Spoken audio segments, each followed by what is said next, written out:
Capítulo 7. El sombrero seleccionador. Gran comedor de Hogwarts. Primera noche de septiembre. Hogwarts de noche, vista por primera vez desde los botes que cruzaban el lago, era la clase de cosa que hacía que incluso los más difíciles de impresionar se quedaran en silencio. Lumine se quedó literalmente inmóvil en el bote durante 3 segundos con las orejas erguidas al máximo, las luces del castillo reflejadas en sus ojos distintos. Cosmo, que había visto ciudades construidas sobre nubes y fortalezas de cristal en el cielo de Shadia, inclinó la cabeza con algo que era inequívocamente admiración. Camille presionó a Tormenta suavemente contra su pecho mientras el pequeño dragón, que había estado perfectamente dormido en el bolsillo de su abrigo durante los últimos 20 minutos, despertó al olor de la magia antigua y abrió sus ojos dorados de par en par. El gran comedor olía a cera de vela y a siglos de hechizos, y sus 4 mesas miraban hacia el estrado con la solemne expectativa de quien sabe que todo año comienza con el mismo ritual. El sombrero seleccionador. Los alumnos de primero fueron primero.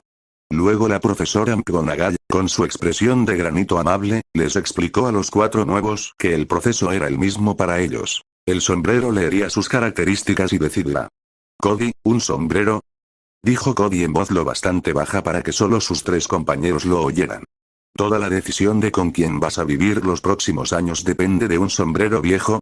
Cosmo, tiene magia antigua en las costuras, dijo Cosmo, que claramente había sido el primero del grupo en examinarlo con sus sentidos élfico-estelares. Muy antigua. No es solo un sombrero. Llamaron a Camille primero. Subió al taburete con la postura erecta de quien acaba de decidir que no va a dejar que ningún objeto mágico la ponga nerviosa, se puso el sombrero, y durante un instante no pasó nada. Luego el sombrero habló, despacio, con el tono de quien está leyendo algo que le sorprende agradablemente. Ah. Magia de tejido, voluntad de hierro, corazón que protege en lugar de atacar, y el valor, ese valor tranquilo y firme que no necesita aplausos para mantenerse en pie. La casa para ti es clara desde antes de que hayas subido a este taburete. Gryffindor. La mesa escarlata estalló en aplausos. Lirio el petirrojo, que seguía en el hombro de Camille, movió sus alas brevemente como en aprobación. Cody fue el segundo. Se sentó en el taburete con los brazos cruzados y el sombrero sobre su cabeza, y su expresión era la de alguien preparado para discutir. Pero el sombrero fue rápido. Un hechicero de la línea de Merlín con la astuta comprensión de quien sabe que el conocimiento es poder y que el poder bien usado es justicia. Ambición, precisión, lealtad a los elegidos y la inteligencia necesaria para distinguir entre el límite y la línea. Slytherin. La mesa verde aplaudió. Cody se puso de pie, miró el sombrero por un instante, y luego la mesa, con una expresión que decía claramente que estaba procesando si sentirse orgulloso o receloso. Finalmente, se sentó en Slytherin con la postura de quien todavía está evaluando la situación. Lumine prácticamente saltó al taburete con la energía de quien ha estado esperando esto con ansias mezcladas de curiosidad y nerviosismo. El sombrero tardó más que con los otros 2. Cuando habló, lo hizo con una especie de calor inusual. Lealtad que no se dobla. Trabajo constante. El corazón de alguien que da 50 de lo que da y sonríe porque quiere, no porque deba. No te pongo en Gryffindor porque el valor en ti es la forma del amor, no de la guerra. Uflepuf. La mesa amarilla aplaudió con el entusiasmo genuino de los Uflepuf que han recibido a alguien que encaja de verdad. Lumine se sentó radiante, sus orejas moviéndose con su sonrisa. Y luego Cosmo. El gran comedor se quedó un momento en silencio cuando el elfo del cielo de piel azul se acercó al taburete. No era habitual ver a alguien tan evidentemente no humano sentarse bajo el sombrero seleccionador. El sombrero se quedó en su cabeza durante más tiempo que con ninguno de los anteriores. Cuando habló, su voz resonó más que de costumbre, como si estuviera eligiendo las palabras para algo que no había tenido que categorizar antes. Una mente del tamaño del cielo y la paciencia de las estrellas, que saben que los años son cortos desde donde se mira la eternidad. Sabiduría no aprendida en libros sino en el tejido del cosmos mismo. Y sin embargo, aquí, en este lugar que no es el tuyo, una curiosidad genuina e incansable por todo lo que aún no conoces. No hay pregunta dónde ponerte. Ravenclaw. La mesa azul aplaudió.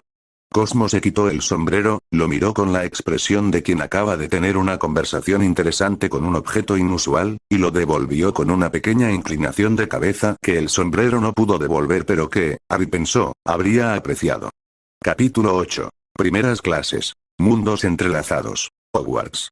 Las primeras semanas resultó que integrar 4 sistemas de magia completamente distintos al currículo de Hogwarts producía efectos que el profesorado no había anticipado y que la profesora McGonagall registró en su cuaderno con la misma metódica precisión con que otra persona habría registrado una anomalía sísmica. En transformaciones, cuando la profesora explicó la teoría de la transfiguración de objetos inanimados, Lumine alzó la mano. Lumine, la transfiguración requiere siempre la varita como catalizador o existe la posibilidad de que la intención sea suficiente si el vínculo con la fuente primaria es lo bastante profundo. McGonagall lo miró sobre el borde de sus gafas. McGonagall, teóricamente, dijo, la magia sin varita existe para los más avanzados. En la práctica, para el nivel de primero, Lumine. Tercer año, dijo Lumine con amabilidad. McGonagall, para el nivel de tercer año, utilizaremos varitas. Lumine anotó esto con la seriedad de quien toma apuntes en una clase avanzada y no tiene intención de no intentar la alternativa por su cuenta más tarde. En herbología, Camille era una anomalía abrumadora. La profesora Sprout comprendió esto en los primeros 15 minutos del primer práctico, cuando la chica de los moños rojos se inclinó sobre una mandrágora con sus guantes puestos y comenzó a hablar con la planta en un murmullo tan bajo que nadie pudo escuchar las palabras, pero la mandrágora, que normalmente era el carácter más difícil del invernadero, dejó de moverse con violencia y simplemente se quedó en su mano como un bebé adormecido.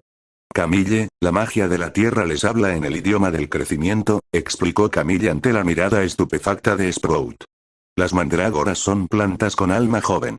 Si uno se presenta correctamente, no hay razón para que sean hostiles. Sprout, ¿presentarse a una mandrágora? Camille, con tu nombre y tus intenciones. Es educación básica. En cuidado de criaturas mágicas, con el nuevo profesor Hagrid, Tormenta causó la primera crisis del semestre cuando Draco Malfoy lo vio por primera vez y decidió señalar en voz alta que tener un dragón, incluso uno del tamaño de un gato, era ilegal. Camille respondió que el Ministerio de Magia no tenía jurisdicción sobre las especies dragónicas que no figuraban en su registro, y que si el señor Malfoy quería debatir jurisprudencia mágica, estaba encantada de continuar la conversación. Malfoy no continuó la conversación. Hagrid, que tenía una relación personal e intensa con los dragones, miró a Tormenta con una expresión de amor no disimulado. Hagrid, dragón de aire, ¿dijisteis? Susurró Hagrid, extendiendo un dedo enorme hacia el pequeño dragón, que lo olfateó y luego lo mordisqueó con sus dientes de aguja. ¡Qué precioso! En runas antiguas, Cody y Cosmo se sentaron uno al lado del otro y la profesora Vector descubrió en los primeros 20 minutos que el elfo del cielo reconocía 5 de los 17 sistemas rúnicos del currículo como versiones antiguas de sistemas que en Shadia todavía estaban en uso, y que el hechicero moreno podía leer los patrones de energía de las runas de una manera que era simultáneamente diferente y más precisa que la técnica estándar.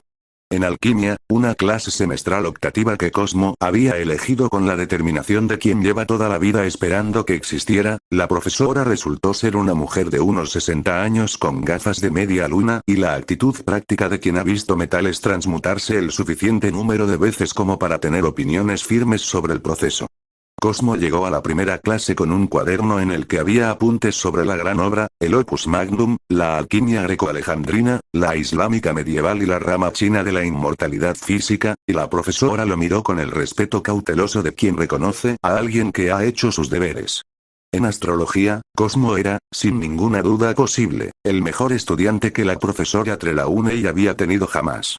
No en el sentido de la adivinación de Trelawney, la intuición dramática y las lágrimas del té, sino en el sentido de la astrología real. Los movimientos de los cuerpos celestes, su influencia sobre el tiempo y la magia, el lenguaje de las constelaciones. Cosmo no aprendía astrología, la recordaba. Era como pedirle a alguien que aprendiera a reconocer su propio nombre.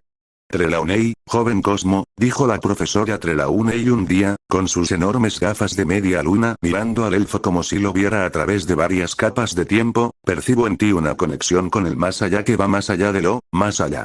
Cosmo, la magia estelar permite ver líneas temporales alternativas, dijo Cosmo con toda la honestidad del mundo. Aunque en mi caso la afinidad es principalmente con las constelaciones y su influencia en el flujo mágico. La visión del más allá es una habilidad rara incluso en los elfos de mi tipo. Trelawney asintió con expresión solemne, convencida de que esto confirmaba todo lo que había percibido. En estudios antiguos, una clase que Lumine había elegido sobre adivinación con la determinación de quien siente que ya hay suficiente misterio en su vida y no necesita más incertidumbre, el joven lobo descubrió que la historia de la magia de los mugles y la historia de las comunidades no ministeriales del mundo mágico se solapaban de maneras que nadie en Hogwarts parecía haber estudiado sistemáticamente. Las cacerías de brujas del siglo XVI.